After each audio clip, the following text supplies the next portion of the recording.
Good evening and welcome. It is time once again for CU Immigration here on WRFU LP Urbana 104.5 FM. I will be your host for this evening. My name is Mr. Garza, and I am here to let you know that WRFU is an open forum for the Urbana-Champaign community. Views expressed are those of the speakers and are not intended to represent WRFU, UCIMC, Urbana Socialist Forum, or UPTV, as we like to say on the televised version of this program. So whose views are these? Well, well, you may ask, or may well you ask, or something like that. These views are our own. And by our in this instance, I mean myself. That's pretty much it. Boy, there's a really distinctive hum happening here.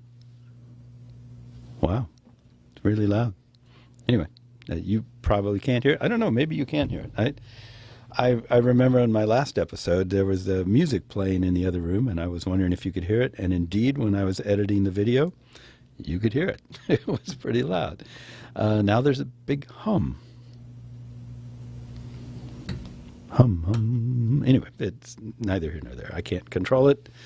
It's just strange and annoying, as many things are when you deal with public radio or commercial, non-commercial radio. Wow. Sorry, I'm fiddling with my headphones. I've got different earphones now, and they're not as good as the other ones. I can't hear as well. So, hey, how are you? That's the question of the day, I guess. How are you? How are you? How's it going? It's the New Year's Eve special.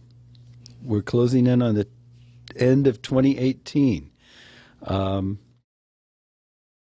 If you're listening to us live, then it's not just ahead. I mean, there's a few hours to go. But if you're watching us on UPTV or YouTube, you missed it. It's already 2019. But as I speak, it's 2018. It's the end of the year. So, I mean, there are a number of different things I could do. I could try to recap all of that's gone on this last year, but, that would be really hard because a lot of things were happening. Immigration was just all over the place. I mean, it was a topic.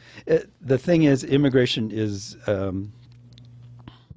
can I put this, is a tool used by the current administration, in particular the head of that administration, as a wedge kind of thing to like drive people apart, to like say, okay, you're either with me and my anti-immigration stance, or you're with those guys and you feel sorry for those invaders who are coming here wreaking death and destruction and bringing disease and drugs and whatever it is they like to imagine that immigrants are bringing here. So, I mean, it's a very carefully calculated, it's weird. Now, how can I put this? So when you get older, like some of us are, some kinds of activities that were once more opaque to you become clearer. You can look at them and go, oh, that's obviously this, and this is obviously that. This person is pretending to feel this way about this, because they're trying to create this kind of impression, that sort of thing. But in this instance, I don't think it's wisdom, that's probably too strong a word, but age and experience that allows me to say without fear of any reasonable contradiction that immigration is indeed simply an issue that is blown all out of proportion so that some people can become and be kept in a state of anger and sort of indignation, the sense of like, we're losing our country, our values, our way of life, who we are and what we are is becoming altered by these aliens pouring over the borders. All this sort of thing. I mean, it's so obvious. I find it difficult to imagine anyone past the age of, say, 15 or so who isn't like seeing through all of this and going, okay, well, this is a manufactured thing. They keep calling it a crisis, the crisis at the border. The crisis at the border is the reaction of the current administration and their supporters and enablers all the way down the line to, the same old immigration problems that have existed for a long time, of people fleeing violence and drugs and poverty and all sorts of things in countries that have been manipulated by the United States. Let's face it. So even if, okay, let me step back from that a little bit. Even if you don't want to admit that, let's say you're I think America exceptionalism. America is a great country that does wonderful things. So you don't want to tread too heavily on the topic of why there are problems in Central and South America that cause people to want to go somewhere else very badly, even to the point of being willing to risk life and limb to get there. So you don't want to admit that U.S. has anything to do with that. Okay. We can leave that out because that's a big topic and it's a big complicated topic, and it's hard to talk about in a short span of time. I'd be glad to go into that at some point if you care to do it, and get guests on that can lay it out in point by point detail. But for now, let's just pretend, just for the sake of this one point that I'm trying to get at, that we don't know why people are fleeing. We just know that they're fleeing poverty and violence and, climate change. Oh, well, let's leave that out too, because you're probably going, oh, wait a minute, climate's always been changing, and it's just, yeah, okay. So we'll leave climate change and U.S. meddling in financial situations in politics and whatnot out of the equation. For some reason, people are fleeing northwards. Not all people, but enough that there is a steady flow of people who are wanting to come to the U.S. from across the southern border. Now, there are people coming from all over the world for various reasons. And as has been, boy, that's hard to say, and as has been, and as has been, yes, wow. Try saying that fast after a kombucha or two. And as has been pointed out many times by other people, I lost the train of what I was talking about. The primary undocumented or illegal, if you want to put it that way, immigrant is someone that comes here and overstays their visa. So the main way that we are getting people into this country that are without documentation are going through legal routes, and they're coming through airports and seaports and whatnot, and or driving, and they're coming in legally. They're saying, here are my papers, and someone's saying, thank you very much, enjoy your stay, and they're coming up and they're going, oh, you know what, I'm just not going to go back. So that's the primary way that it's happening. But somehow the thing that has so many people incensed is the fact that there are a steady flow, is a steady flow of people who are too poor, lack the connections or the documents or whatever to come in that way, and they're trying to come in other ways. They're coming here as refugees, for example, or they're just trying to sneak across the border. It's a smallish but fairly consistent flow of folks coming that way. And that is where we get the wall, we get all this rhetoric of, is where we get the let's deploy our forces down there, incredible expense to put Army, who it cannot do anything about this. They're not allowed to, but they can put up fences and they can, stack boxes or do whatever, to support our brave men and women on the border who are fighting this overwhelming tide of terrorists and drug dealers and whatnot, or whatever the rhetoric is. I don't even know how people imagine it, really. It baffles me what they're thinking. But anyway, that seems to be the focus. And that has been the focus ever since the T-Man first started running. I mean, that was his big thing. That was his calling card. We're going to build a wall. And everybody got excited about that. And who's going to pay for it? Well, Mexico is. That was his thing. And he has remained with that. He's tried to kind of push it away and let it sort of slide off at times when it became abundantly clear that A, Mexico was not going to pay for it, never would, never will, and B, neither was anyone else. So, he's been just sort of trying to sneak away from it until recently, as things have been getting tougher for him on the legal front. And I suspect they will continue to do so because the guy is a crook.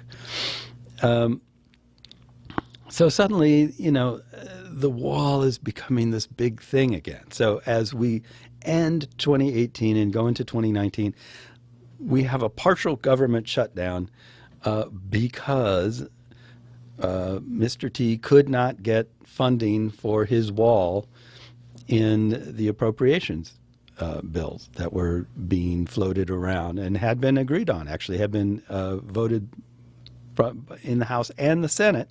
Trump's like, no, I won't sign it. I won't. I want $5 billion or $25 billion or whatever it was he wanted for his wall. And, when it became clear that his base was once again saying, you promised us a wall and you haven't done it. What's going on here? Suddenly, that's a big deal again. So as we start the new year, the wall and the crisis at the border that the wall is supposed to deal with is the topic du jour again. We've even gone past the deaths of migrant children that have happened recently. There have been 2 or 3 of them now, young persons that have been in custody and have died in custody. That, of course, everybody's pointing the finger somewhere else and going, well, it wasn't me. I mean, they came here. They were sick already, or this happened or that happened. So, as awful as that is, that's being buried right now by the wall. And what are we going to do about it? So my first article that I thought I would read is, it was sort of an interesting one. I liked the title anyway, and it's titled Trump, quote, I'm not flip-flopping, 100% concrete wall, mostly. So let's see what this is about. So it reads as follows. Despite public equivocations by 3 confidants, President Donald Trump is insisting he wants to build a wall along the U.S.-Mexico border.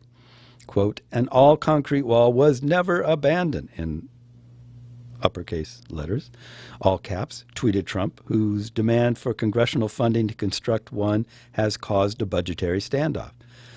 Quote, some areas will be all concrete, but the experts at Border Patrol prefer a wall that is see-through, thereby making it possible to see what is happening on both sides, end quote. How's that for a statement? So Trump's comments on Monday came after officials, including his departing chief of staff, indicated that the president's signature campaign pledge, which I somehow lost here, hold on, signature to build a wall, would not be fulfilled as advertised. Trump sparked fervent chants of build that wall at rallies before and after his election, and more recently cited a lack of funding for a border wall as the reason for partially shutting down the government. At times, the president has also waved off the idea that the wall could be any kind of barrier. However, White House Chief of Staff John Kelly told the Los Angeles Times in an interview published Sunday that Trump abandoned the notion of a solid concrete wall early on in the administration. Quote, to be honest, it's not a wall, Kelly said, adding that the mix of technological enhancements and steel slat barriers the president now wants along the border resulted from conversations with law enforcement professionals. Along the same lines, White House counselor Kellyanne Conway called discussion of the apparent contradiction a silly semantic argument. There may be a wall in some places. There may be steel slats. There may be technological enhancements, Conway told Fox News Sunday. But only saying wall or no wall is being very disingenuous and turning a complete blind eye to what is a crisis at the border. I need sound effects because whenever we talk about the crisis at the border, it needs to be like echoes and, something happening, because that's how it's stated. It's so overstated. It might as well be in big, 3D letters with lightning bolts coming out of it or something. Anyway, Senator Lindsey Graham, the South Carolina Republican who is close to the president, emerged from a Sunday lunch at the White House to tell reporters that, quote, the wall has become a metaphor for border security and referred to a physical barrier along the border. Graham said Trump was open-minded about a broader immigration agreement, saying the budget impasse presented an opportunity to address issues beyond the border wall. But a previous attempt to reach a compromise that addressed the status of dreamers, young immigrants brought to the U.S. as children, broke down last year as a result of escalating White House demands. Graham said he hoped to end the shutdown by offering Democrats incentives to get them to vote for wall funding, and told CNN before his lunch with Trump that there will never be a deal without wall funding. Graham proposed to help two groups of immigrants get approval to continue living in the U.S. About 700,000 young dreamers brought into the U.S. illegally as children, and about 400,000 people receiving temporary protected status because they are from countries struggling with natural disasters or armed conflicts. He also said the compromise should include changes in federal law to discourage people from trying to enter the U.S. illegally. Let's stop here for a second. So, again, and this has happened in the past, and then they've sort of pulled the rug back, but again, the offer here seems to be, let's hold these people hostages in order to get our way. So they want this wall. First of all, a wall is, well, we can go into that later, but how impractical and ridiculous an idea this wall is. But they want it so badly, or Trump wants it so badly, that other Republicans are willing to support his desire for that to the extent of holding people hostage, holding their future hostage, their lives hostage, in order to get the Democrats to go along with charging the taxpayer, basically us, to pay for it, even though the whole idea in the first place was that we were going to build a wall and Mexico was going to pay for it. So, as originally articulated, there was going to be this giant wall built all across the southern border between the U.S. and Mexico, and Mexico was going to pay for that wall. That was Trump's pledge. Now, everybody's finding ways to go, oh, well, that hasn't changed except that it's different now. And they're finding ways to make it sound like, of course it's different now. But that kind of gets away from the fact that, A, it's different in part because the whole idea was ridiculous to begin with. Most of the border between U.S. and Mexico is the shape that it is because that's the Rio Grande River. So where exactly do you put a wall? Down the middle of the river, maybe? Because that's where the border actually is. It is in the river. Halfway across the river. Halfway across is the U.S., the other half of the way across is Mexico. That's where the border is. So obviously you're not going to put a wall down the center of the river. So where do you put it? Do you put it right next to the river, in the floodplain next to the river? How do you build it there? I mean, think about that for a second. Engineering-wise, it's pretty ridiculous. So you have to go farther and farther back from the river in order to put up a wall. And then what happens to the land between the wall and the river that was once U.S. territory? Are we just giving that to Mexico and saying, well, we can't build a wall on the border, so we're going to give you this 100, 200, 300 feet, whatever it is, off the edge of the country, that's yours now, basically, because our wall's in the back. It doesn't really make any sense. So primarily across this huge swath, I mean, the greatest part of the border, it's not possible to build a wall. The places where you can build something, there's something already built, pretty much, in most areas. There are places where there is nothing built, where it's mostly desert, and there's a reason why there's nothing built there, because there's nothing there. And it's kind of impassable. But basically, if you look at maps and you look at the structures that have been built, in the places where you can build a wall, there is some kind of barrier. I'm not saying good or bad. I'm not saying, oh, well, this is great, we've got this. I don't think we need it. But even so, there's already something there. Now, Trump and his supporters and apologists and whoever can say, oh, well, we need to turn that stuff, those barriers, into a wall. Well, okay. That's, you can turn fencing into a wall if you really want to. It's pointless. The fencing is doing a good job. Nobody tries to cross there. They all cross where the river is, because that's obviously the easiest place to go across. If someone is going to go across that way, if they're wanting to go across without being seen, that's where they go a lot of the time, because that's the easiest way to go. But you can't build a wall there because there's a river there. So, and the wall can't be right on the beach, because that's a floodplain, and the foundations will wash out, or you'll have to dig it so deep that you're talking about an enormous expense. So basically, the wall is a ridiculous notion, and trying to come up with money for it is a ridiculous notion. It's all about pleasing the president and this rabid base who's convinced that we must have a wall because they heard there was going to be a wall, and they don't understand any more than he apparently does how impractical and absurd the idea is. So that's where we're at with this. And I just wanted to point out, stepping back a step or two, that Graham is basically offering, and I don't know if he can or not, but he's offering to hold young immigrants like the Dreamers and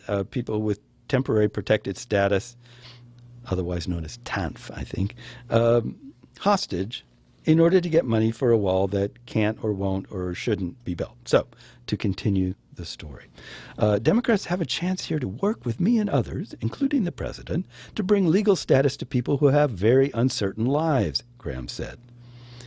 Now, I wonder why there wouldn't be a chance to do that otherwise. Could be they don't really want to do that. They're only willing to do that in order to get their wall. So it's, like I said, it's hostages.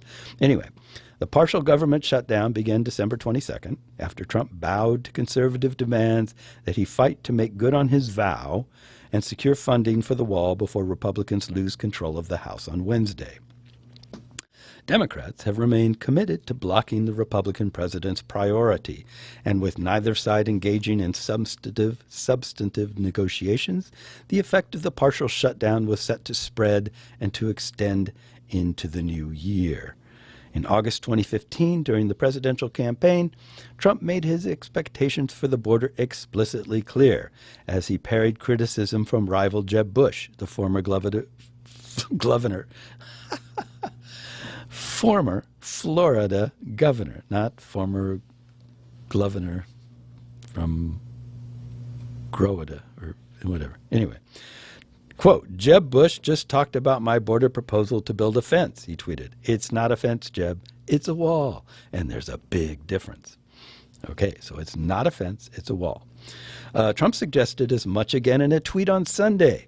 President and Mrs. Obama built has a 10-foot wall around their D.C. mansion compound. I agree, totally necessary for their safety and security. The U.S. needs the same thing, slightly larger version. Aside from what constitutes a wall, Neither side appeared ready to budge off its negotiating position.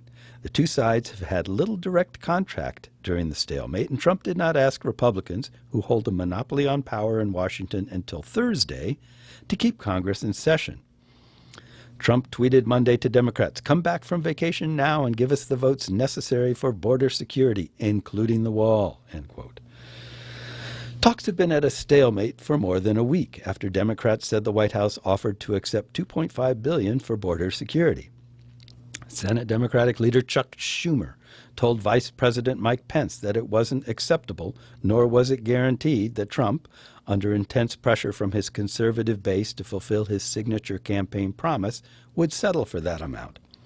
Conway claimed Sunday that the president has already compromised by dropping his request for the wall from $25 billion, and she called on Democrats to return to the negotiating table. "It is with them," she said, explaining why Trump has not reached out to Democrats. Democrats maintain that they have already presented the White House with 3 options to end the shutdown, none of which funds the wall, and insist that it's Trump's move. At this point, it's clear the White House doesn't know what they want when it comes to border security, said Justin Goodman, Schumer's spokesman. While one White House official said they're willing to compromise, another says the president is holding firm at no less than $5 billion for the wall. Meanwhile, the president tweets blaming everyone but himself for a shutdown he called for more than 25 times. After canceling a vacation to his private Florida club, Trump spent the weekend at the White House. He has remained out of the public eye since returning early last Thursday from a 29-hour trip to visit U.S. troops in Iraq, instead taking to Twitter to attack Democrats. He also moved to defend himself from criticism that he couldn't deliver on the wall while the GOP controlled both the House and the Senate. Quote, "For those that naively ask why didn't the Republicans get approval to build the wall over the last year, it is because in the Senate we need 10 Democrat votes, and they will give us none for border security," he tweeted. "Now we have to do it the hard way, with a shutdown." Democrats have vowed to pass legislation restoring the government as soon as they take control of the House on Thursday, but that won't accomplish anything unless Trump and the Republican-controlled Senate go along with it. The shutdown has forced hundreds of thousands of federal workers and contractors to stay home or work without pay. On the campaign trail, Trump promised that Mexico would pay for the wall, but Mexico has refused. So that's the latest with the wall news. That's what's up in the wall world, Wally world. Yeah, it's just. Again, it's just such an obviously pointless exercise in what is it? Flexing muscles, in shaking a clenched fist towards the Mexican people, and by extension, everybody south of of that country, because they're all the same apparently. It's just such a pointless thing. It's pretended strength. It's how can I put it? Like the Berlin Wall. You remember the Berlin Wall, right? I'm not the only one here that's old enough to remember the Berlin Wall. I mean, that it was an act of desperation. It wasn't what you do when you're strong. And it wasn't to keep people out, it was to keep people in. And it was so obviously an act of desperation. I mean, it was scary. Yeah, if you lived there, it was terrifying to have that wall there and these guards and barbed wire and all that stuff. I mean, it is scary to do things like that.